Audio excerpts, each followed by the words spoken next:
خورشید صاحب، ہم بات کر رہے تھے کتاب کے حوالے سے کہ صرف ڈیفارسٹیشن نہیں ہے، اس میں باقی بھی بہت ساری جو ہے عناصر کو جو ہے وہ ٹچ کیا گیا ہے. اس کے کافی پہلو ہیں، انٹرپریٹیشن کے بھی، لوکلی بھی گلوبلی بھی. ذرا مفصل طریقے سے بتائیں چیپٹر کے حوالے سے کہ ہمیں کس قسم کی تعلیمات ملتی ہیں اس کتاب کی ریسرچ کے حوالے سے. ایک تو میں نے یہ کہا کہ اللہ سے تعلق، وہ جو پیغمبروں کا بنیادی منصب ہے، وہ تو لوگوں کو، انسانوں کو خدا سے جوڑنے کے لیے آتے ہیں. اس کی طرف توجہ، جب بھی کوئی مصیبت ہو خدا کی طرف توجہ، ایک بات. دوسری چیز یہ ہے کہ آپ کو جو اللہ تعالیٰ نے عقل دی ہے اس کا استعمال کریں. مثال کے طور پہ وبائی امراض پھول پڑتی، وہ بھی ایک شکل ہے ڈیزاسٹر کی. ایک تو نبی صلی اللہ علیہ وسلم کی ہدایت ہے، بس کسی علاقے میں طاعون پھیل گیا تو آپ نے فرمایا کہ جو اس آبادی میں رسنے والے ہیں وہ اس سے باہر نہ جائیں اور باہر سے لوگ اس میں داخل نہ ہوں. ٹھیک ہے. اچھا، اب یہ بڑی ایک سمپل اور بڑی حکمت والی بات ہے. ٹھیک ہے. اسی کو آج آپ کہتے ہیں نا ایپیڈیمک، اسی طرح سے پھیلتے ہیں کہ ایک سے دوسرے کو. تو آپ نے گویا یہ حکم دے دیا کہ آپ ایسی تدبیر اختیار کریں کہ وہ جو ایپیڈیمک ہے وہ اس بستی سے باہر نہ پھیلے، یعنی کوارنٹائن کر دیں. لوگ ایک دوسرے سے زیادہ وہ بنتا ہے تو اس کو محدود کر دیا جائے، اس کو پھیلنے نہ دیا جائے. یہ آپ نے ایک مصیبت فرمائی. اچھا، دوسری جو بڑی امپارٹنٹ بات آپ نے فرمائی وہ یہ کہ سپرسٹیشنز جو ہیں اس سے لوگوں کو نکالا. بس چاند گرہن لگا یا سورج گرہن لگا تو لوگ اس کے ساتھ بڑی توہمات وابستہ ہوتی تھی کہ یہ اس وجہ سے لگا، اس وجہ سے لگا. تو نبی صلی اللہ علیہ وسلم نے لوگوں کو بتایا کہ نہیں، اس طرح کی کوئی وجہ نہیں ہوتی. یا چاند گرہن کی وجہ سے زمین پہ کوئی مصیبت آ گئی یا آسمان کے، آپ نے اس سے نکالا. آپ نے فرمایا کہ اللہ تعالیٰ کے حکم سے چیزیں ہوتی ہیں، اس کا کوئی تعلق میرے اور آپ کی قسمت اور مقدر سے نہیں ہوتا، اس سے چیزیں نہیں کرتی. تو سپرسٹیشنز، آپ توہمات سے لوگوں کو نکالا، معاشروں کو نکالا، انسانی فکر کو نکالا. اور تیسری چیز یہ ہے کہ جب آپ کو معلوم ہے کہ جب بھی اس طرح کی کوئی چیز آتی تھی، آپ جو ہیومن ریسورسز ہوتے تھے وہ بہترین ہیومن ریسورسز اس مقصد کے لیے استعمال کرتے تھے.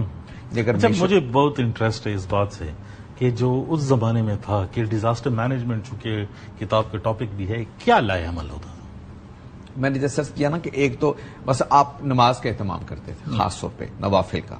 جیسے وہی بات کہ پیغمبروں کو خدا کے بس ہم بہت بارش نہیں ہو رہی، بارش خشکی آ گئی تو آپ برکات کی جیسی صورتحال پیدا ہو گئی تو آپ نماز استسقاء ہمارے ہاں پڑھی جاتی ہے. یہ نبی صلی اللہ علیہ وسلم کی سنت ہے. یعنی آپ اس موقع پہ اپنے پروردگار سے رجوع کریں. وہی بات. دوسرا آپ یہ کرتے تھے کہ اس وقت جو ریسورسز اویلیبل ہوتے تھے اس کے بارے میں کہتے تھے یہ تقسیم کر دیے جائے.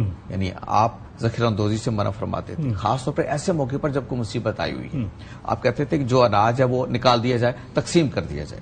حتیٰ کہ آپ کو اس پہ حیرت ہوگی کہ یہ مکہ میں کات پڑا، اس وقت نبی صلی اللہ علیہ وسلم کو اس سے نکالا گیا تھا تو آپ نے مدینہ کے لوگوں کو کہا کہ مکہ کے لوگوں کی بھی مدد کرو. یعنی اس موقع پہ ان کو گندم چاہیے، ان کو اناج چاہیے، تو یہ مصیبت آئی اس میں ان کو سپورٹ کرو. یعنی اس میں مسلم غیر مسلم کی تمیز سے بھی اٹھا دیا.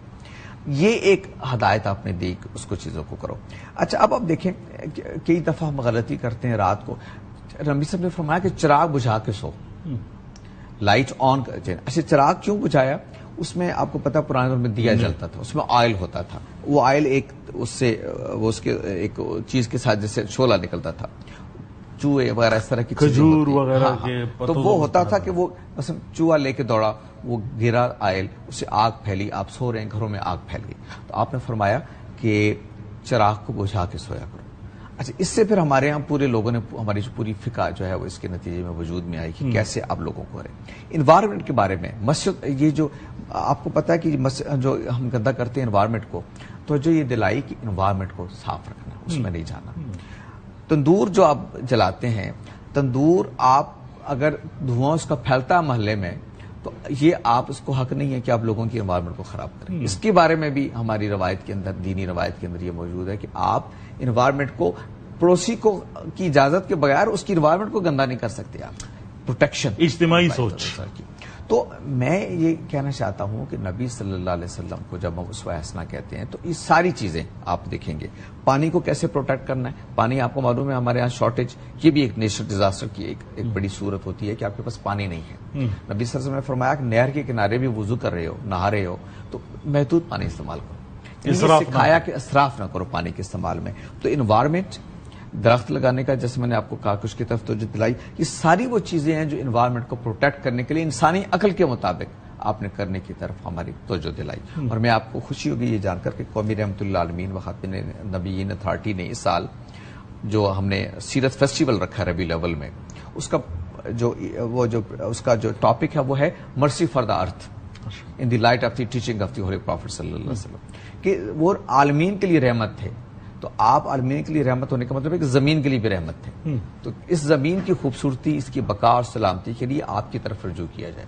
وہ انشاءاللہ 16، 17، 18 کو اسلام آباد میں ایک سیرت فیسٹیول ہے، اور اس میں بھی ریسرچ پیپر اس پہ پڑھے جائیں گے کہ نبی صلی اللہ علیہ وسلم نے انوائرمنٹ کو پروٹیکٹ کرنے کے لیے کیا ہماری رحمت. میں امید رکھوں گا کہ اس میں آپ نے کالج اسٹوڈنٹس اور جی جو ہے یوتھ کو جو ہے وہ انوالو کیا ہے. ہمارا پورا یوتھ کنونشن ہے اس پورے فیسٹیول کے حصے میں، جس میں یوتھ کے ساتھ انٹریکٹیو سیشن ہم نے رکھا ہے، اور ہم نے بک فیئر رکھا ہے اس پہ، جس میں سیرت پہ لوگ آ کے کتابیں لیں. اور ہم نے سب سے کہا ہے جتنے پبلشرز ہیں کہ 50% کم از کم آپ نے کنسیشن پہ اپنے طالب علموں کو اپنی کتابیں دینی ہے. تو یہ ساری چیزیں اس لیے ہیں کہ نبی صلی اللہ علیہ وسلم کے ساتھ ہمارا ایک زندہ تعلق قائم ہو. مذہب اس لیے نہیں ہے کہ ہم چند ریچولز کو ادا کریں لیکن عملی زندگی میں آپ سے کوئی رہنمائی نہ لیں، بلکہ یہ کتاب بھی اور یہ ہمارے ساری ایفرٹس اس کے لیے ہیں کہ ہم روزمرہ زندگی میں ایک زندہ ریلیشن شپ اپنے پیغمبر صلی اللہ علیہ وسلم کے ساتھ قائم کریں. بہت شکریہ خورشید ندیم صاحب.